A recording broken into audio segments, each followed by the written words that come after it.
yan ng guys na ibusan na kami ng gasolina. Kaya imbalikin na namin si Tomas para di daw kami magtulak. Guys, kukuha pala kami yan ng lidag. Kung alam niya yan, kinukuha yan sa fish pan.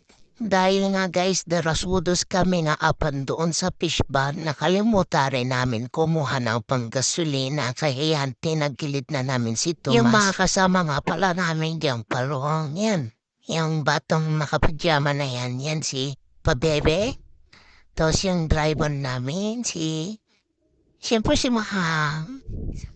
Tapos yan na yan, SpongeBob, si JL. Ayan, nagsipasukan na sila. Ayaw maiwan. Yan palang babaeng yan, si Isa at si Bojack. Ayan guys, alis na rin kami dyan. Diba? Gumana siya, life hack. Active, Tomas, Bumeng. Buti na lang mautak yung kasama namin kung hindi magduduron talaga kami dito. Ano ba yan? Panay bata pa ang aming kadwa dito. Kawawa sila pag sila ang nagduron. Yan lang, babush, thank you.